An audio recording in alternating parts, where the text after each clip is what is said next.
Hi, Ugo. Hi, Anton. How are you? I'm good. How are you? Great. You are the CEO of artlabs, right? Yeah, that's right. You create the 3D version of the internet, you say on your website. Can you explain a bit about what you do at artlabs, just for people that doesn't know you at all? Yeah. First, let me introduce myself. Actually, my name is Uğur. I'm the co-founder and CEO, and actually, I'm an engineer with a master's degree on the design of next generation holographic augmented reality displays and computer vision. During my graduate years, I have published some scientific papers in this area, then shifted into the business side after starting artlabs 3 years ago. And our mission was to democratize 3D content generation, which is important for all the builders. If you want to build an immersive experience, 3D content is at the center. We want to scale the 3D content generation. It is not scalable yet because still it requires manual work of 3D artists. And when it comes to thousands of assets, it is being more challenging, and you need an army of 3D artists. So instead, we are leveraging artificial intelligence to make it easier and faster for all the builders. And also, we are providing some built-in augmented reality experiences and virtual try-on, especially for brands and retailers. So there are lots of use cases of our technology. Brands or retailers are using that to increase engagement with their customers. Also, NFT projects and creators are using our engines to ensure interoperability of 3D assets to make them usable in the different virtual worlds. Can you give us an example of what problems you are solving with artlabs? Yeah, actually, imagine you are shopping online. You are going to a website, you already see the different, the images and the copy, some product details of the product, but we want to make it as like real. You are shopping in store, even though you are online. So we are just making a simple integration on those websites. Imagine a simple virtual try-on or augmented reality button that you can visualize the products with 3D, with all the angles and details, and even you can try on them yourself. Actually, we are working with the largest leading global footwear retailers and brands around the US and UK. And recently, we also partnered with some digital fashion companies. They are launching some NFT collections, like, for example, 10,000 digital sneakers. And the main logic behind having the NFTs, the true ownership, you should be able to use those assets in your avatar, or if you are creating an AR experience, it will be very easy, right? But it is not the case. It is not the case with the Web3, because every virtual world has different compatibility issues. The file formats are different. It requires lots of details. Yeah. So we make them ready for direct to your avatar and bridging. Actually, it's the right opposite what we are doing with the brands. With the brands, we are digitizing their products, and with the NFTs, the digital assets, we are taking them to the real world. So we are defining ourselves like the bridge between the physical and digital and all the virtual world. That's interesting, because as you explained it, there's two parts of it. It's the experience of buying shoes online, and you don't know how they fit on your foot, and if they look good with your outfit, then you can try it. That's a physical product that you get, but also you're talking about digital shoes for your digital representation, your digital avatar, right? Yeah. Also, it's an interesting experience. I believe, when we are talking about the metaverse, it is not only about a separate, virtual world. I think it will be something mixed between that, and we are positioning artlabs as the bridge to increase the possibilities and let the people use their imagination to build new experiences. Many people obviously describe the metaverse for probably lack of available definitions out there, but a lot of people describe the metaverse as a typical gaming experience, a virtual gaming experience. Now, I think, in my opinion, I think the metaverse is going to be a little bit more, or much more than that. I think there's going to be a very interesting, not only interoperable layer between different blockchains and ecosystems, but also how the physical and digital world actually, obviously connect, and how one experiences their reality, be it virtual or augmented or in realism senses. I think what is going to be a very exciting arena for us to investigate is the reignition of what the physical world looks like or can look like through augmented reality.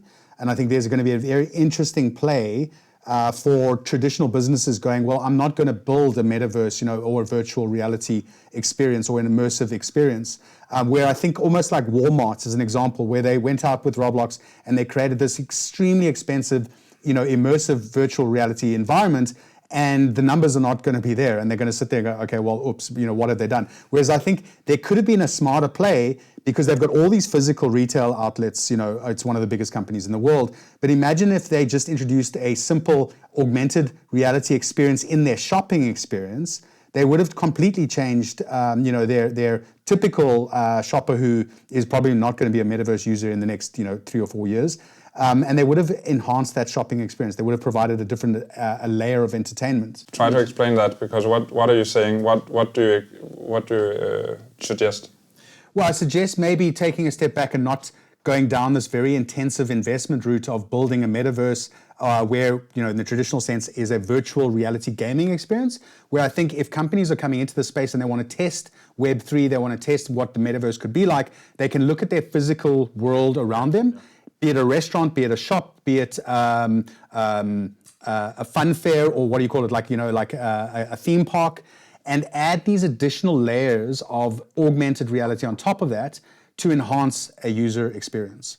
And I think in that itself is already a step into what the metaverse could be like, right? So it's not necessarily always going to be this immersive virtual reality with headsets and, Oculuses and all that kind of stuff. There's the mobile device that we've got accessible to 99.9% of people on the planet have a mobile device. Most of them are smart devices these days. And that is your segue, that is your little doorway into what this could be, what the new iteration of the internet could be. And I think where artlabs sits is very exciting, because you are this kind of connecting point between all of it. Right, you're at the heart of what this could be, and we're still kind of defining what it could be, right? Imagine the sellers, the most important metrics are, the conversion or product returns. That's why they are trying to, they want to go to the metaverse, because they want to generate new revenue channels, right? That's the point. They just want to leverage the technology. But, instead of, using a separate virtual world and, the VR experience, we suggest them to use and leverage their existing platforms, for example, their websites or mobile application, to create more engaging experiences as a short-term, solution, which has a true effect on their business. And in this way, actually, they will be creating a future-proof 3D library.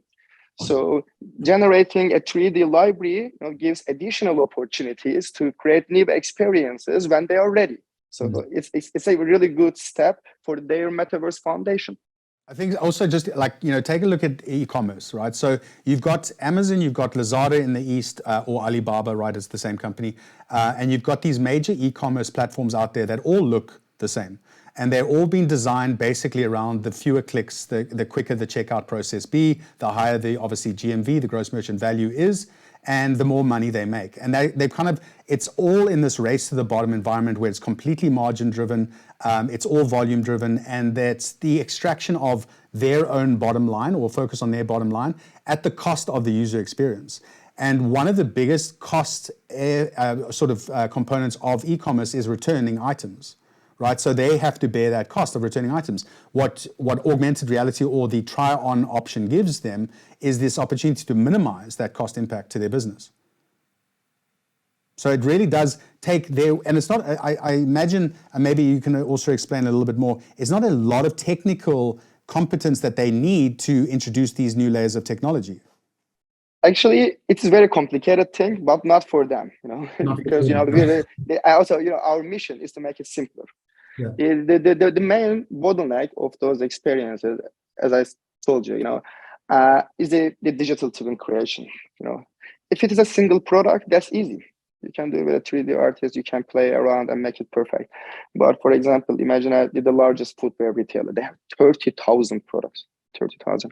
And if you are just implementing the augmented reality experience only for the 1% of the catalog, it has almost no effect on the P&L table at the end of the day. So you need to cover the whole catalog if you want to bring like a commerce solution.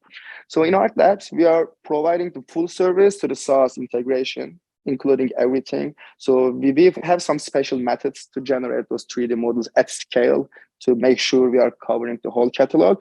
And integration is the easiest part. We are providing a low coding SDK. It is more like a few lines of code, like embedding a YouTube video into your blog or website, and that's it. And it has, no load, there is no need to allocate, development resources for the commerce brand. It is because it is not their, the main job. Actually, they don't have, I don't mean the Amazon, of course. They have a huge development team. They can do anything when they want. But when it comes to even the largest brands, very well-known ones, so they don't have a in-house development team. So we are just making it very easy for them. Yeah, and now we've been talking about how to make physical assets digital and try them on at home or make the shopping experience more interesting. And I think we should also just touch upon the digital for the digital itself. The digital fashion or the digital clothing or the digital assets that you only use in a digital space. Because we've been talking a lot about avatars and the digital representation of yourself, like the digital version of you, or the digital your profile picture or stuff like this. How do you see that the end user will adopt digital assets to put on their digital representations of themselves? Yeah, it is all about the identity. We just want to express ourselves in some way. That's why we are going to Gucci buying some very expensive sneakers at some point, because we feel like it's a good way to express ourselves. We already have a digital avatar. It is Instagram. We are showcasing our digital existence at some point. And actually, I know many people there, influencers. They are posting something with the digital avatars on the Instagram. They are just buying some clothes to do that, and there are really successful startups.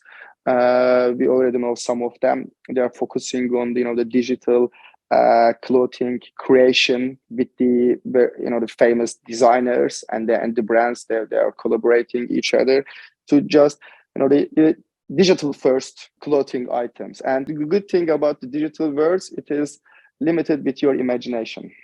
Yeah. Also you can create for yourself, but it is very important that if you're talking about a single metaverse, a single virtual world, they must be talking to each other. So you should be able to take your identity with you or your different options to the different virtual worlds, which is also challenging from the technical point of view. But I can say it's a mix.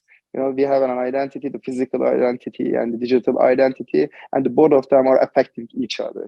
And probably it will be more mixed in the near future. Yeah, and you will always have your physical appearance in some ways, but maybe people will value their digital representation or their digital identity more than their physical. Yeah. But I think we look at customization and the need to sort of claim an identity, which is going to be incredibly important. I love the idea that it's not governed by physics, right? We can really be creative and we can really push this.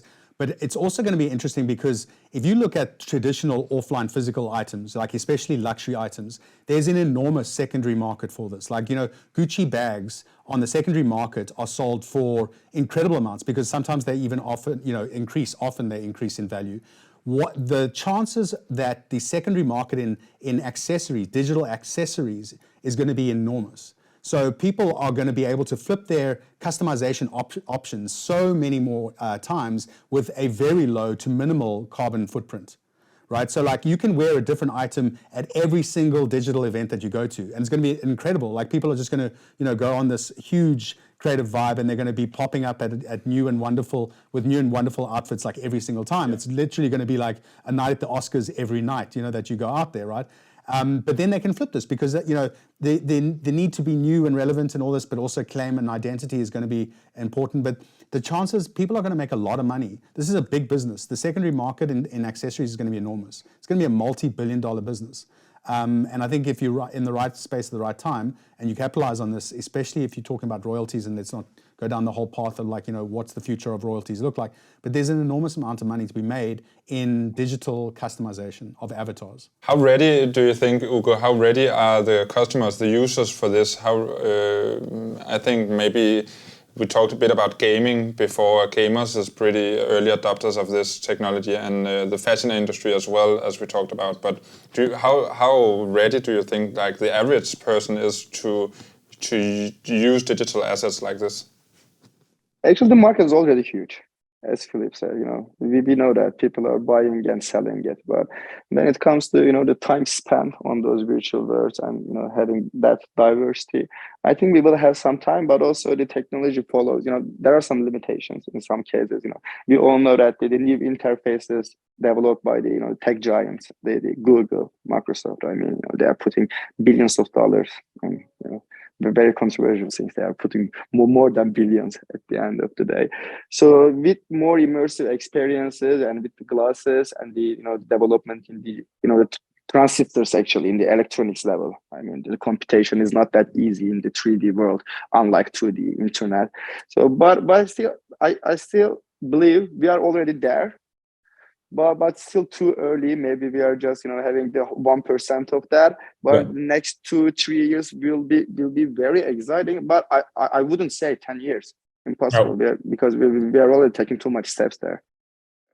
Yeah, already you can see augmented reality being sneaked into our lives via Snapchat filters or Pokemon Go. So people are familiar with augmented reality in that sense, and put on a dog face filter is the same as putting on a hat, right, or a cap or some shoes. Yeah. So the last thing we need to talk about is IMMORTAL and Artlabs did something. Yeah. I don't know who of you should tell about it, but it's related to chess, and it's Well, Philip, can you? Yeah, I'll open up. I mean, I'm very excited. I get goosebumps when I think about these types of partnerships. So, I'm very excited to announce that we're going to be launching an official partnership with Artlabs, and we're starting off with one of our projects that is probably the most robust and mature projects that we've built within IMMORTAL is Chess Champs. And we've thought about how to innovate within the sort of the digital and physical worlds, because some of our partners like PMG and Chess24, etc., are still having tournaments in the real world sense. And what we've decided is we're going to be, when is this going to be published? Can we say too much about the actual trophy itself? But anyway, we're going to be introducing, we're going to be introducing a very cool functionality around how the trophy itself, the MCCT final trophy, is going to be presented, which will be happening in a couple of weeks or 2 weeks' time or so. So just to be perfectly clear, what is it that we have made, or you or Artlab has made for us? Okay, so I want people to see, and obviously you can auction, but basically what we've traditionally done is we have created NFT trophies. Okay, so digital trophies. For chess tournaments. For chess tournaments. What we've done now is we've added a layer of augmented reality to this trophy. But you'll see we've combined physical and digital. So we've actually produced this really cool base that acts as the location or the foundation to this AR trophy that's going to be generated, and people just have to scan the QR code that's going to be on this physical base, and it's going to produce this three-dimensional trophy that we designed. So it's pretty cool. It's very cool. Yeah. So what do you think about ideas like this, Uğur? From the technical point of view, with that trophy, the good thing is that, yes, now it has a digital existence. It's not only about the NFT, but right now it is an interoperable asset. We made it ready for an augmented reality experience, but it means, we can make it ready for the NFT owner. So he or she can, can carry that trophy to everywhere you go, if you're that own. So we are making it a complete true ownership, the main thing. So it is always pleasure to, work with the, IMMORTAL project, and especially with Philip, in person, I mean, seriously. So also we are very excited to make it in the different segments, like as he said, in the sporting, because the bridging is not only for fun, but also commercial purposes, and it is being more engaging with the community, and the community is at the center in such projects. They're even deciding how to govern a company these days. So we are excited for the new projects. Yeah, I for me, what really is probably the single factor of success is going to be how far we innovate, and I think I haven't seen an example of this being done in the market before. And I think it's going to, like you said, there is a commercial agenda attached to it. And I think it's going to create a lot of buzz and excitement around what we're doing with Chess Champs. And of course, it leads into what potential we're going to be developing as a partnership. We've got some very exciting projects that, again, we're on the cusp of literally launching ourselves and making it public. But with cycling, we're going to be looking at phygital items, right? Phygital being the digital and the physical item itself. And cycling as a industry is going to be enormous. And there's going to be some very exciting things that we're going to be doing around that. But that's, again, we're just scratching the surface of what we are going to be building within this whole fun ecosystem of what could be the Web 3 and maybe Web 4 and Web 5 and everything else that comes out. Wow. So, but not to get lost in jargon. Right? Yeah, I hope to work with you, Philip, again in the Web 5. Yeah, I'll see you in a couple of years in Web 5, yeah. Thank you so much, Uğur, for having this chat with us. We're looking forward to seeing this trophy in the rightful owner's hands at some point. Yeah, it was a pleasure. Thank you so much.